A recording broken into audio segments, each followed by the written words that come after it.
Defensive coordinator Gregg Williams. Again, the Jets have fired defensive coordinator Gregg Williams. Stephen A., talk to me. Well, I think what we need to say at this particular moment in time, I mean, I'm not going to laugh at somebody being fired or anything like that, but it's clear that he deserved it. That was one of the worst calls we've ever seen. We understand that.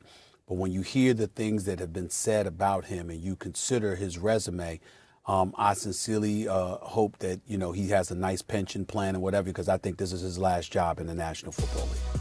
He's been in there for 22 years. He was associated with Bountygate, which forced him to ultimately get suspended. Obviously, he didn't have the greatest relationship in Cleveland with Freddie Kitchens and Todd Haley before they were, I'm sorry, not Todd Haley, Todd Haley and Freddie Kitchens, but, ultimately, he took over on an interim basis for Hugh Jackson once Hugh Jackson was let go. And then obviously there were some relationship issues there. He arrives in the New York Jets. He's running the defense.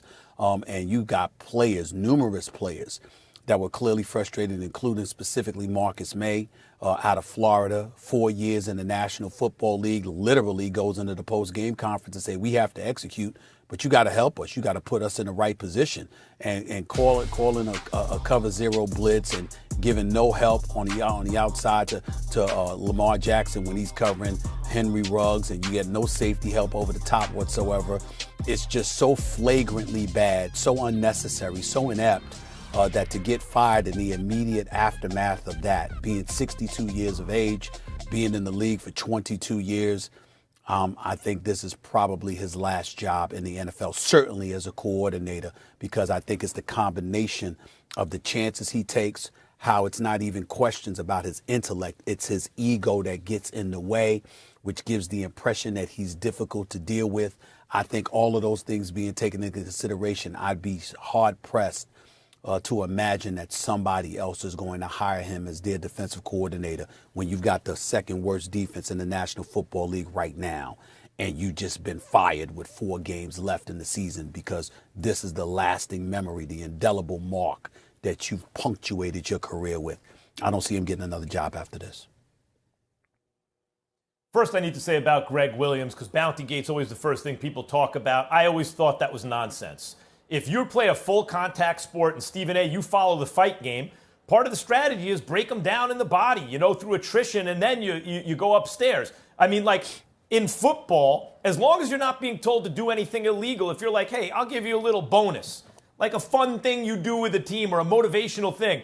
If you knock that guy out within the rules, if you injure him, that's part of football, is creating injury, in fact.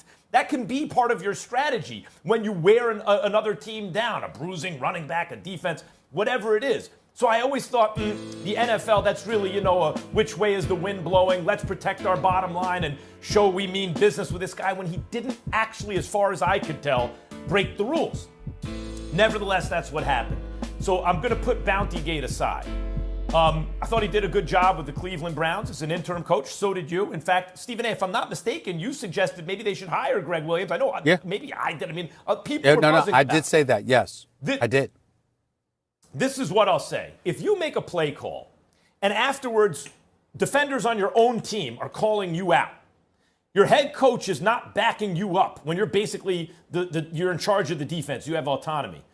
Your own player calls you out on the defense. Your head coach doesn't back you up. The opposing quarterback thanks you for the play call. Every media member and every fan knows it was an idiotic play call.